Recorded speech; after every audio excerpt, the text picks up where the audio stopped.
Hey St. Andrews, welcome back. Heather here. Today is Good Friday, and we are going to begin our fourth part of our story from the Spark Story Bible.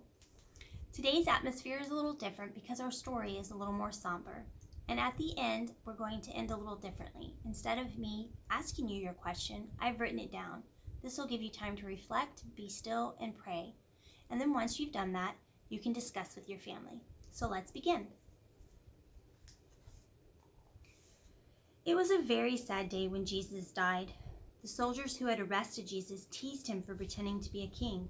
They took his clothes and put a king's purple cloak on him. They made a crown of vines with sharp thorns and put it on Jesus' head. Ouch. The soldiers made Jesus carry a heavy wooden cross. The cross was too heavy for him. He fell and skinned his knees, and the cross tumbled to the ground. A man in the crowd carried the cross the rest of the way.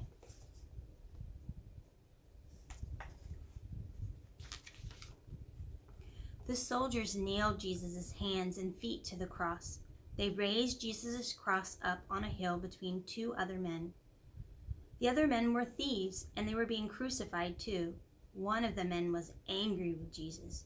"If you are a powerful king, can't you save yourself? Why don't you save us too?" The man then spat at Jesus. But the other thief believed in Jesus. He shouted back, "Don't you know who this is? This is God's son. He hasn't done anything wrong. We are being punished for our mistakes. But Jesus shouldn't be here." The man turned to Jesus and asked, "Will you take me to heaven with you?" Jesus looked at the man and loved Jesus. Jesus told him, "Yes, today we will be in heaven together."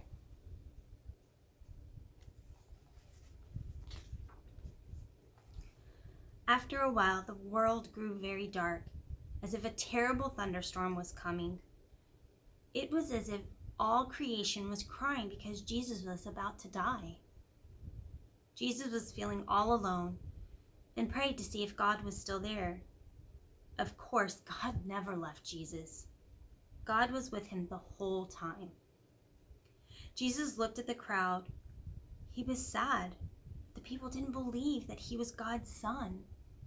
He asked God to forgive him for killing him. The soldiers offered him some sour wine, but he didn't want to drink it. He was ready to die. Finally, Jesus had fought for long enough.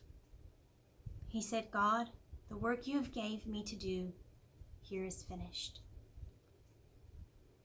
He breathed a final, long, slow breath, and then he died.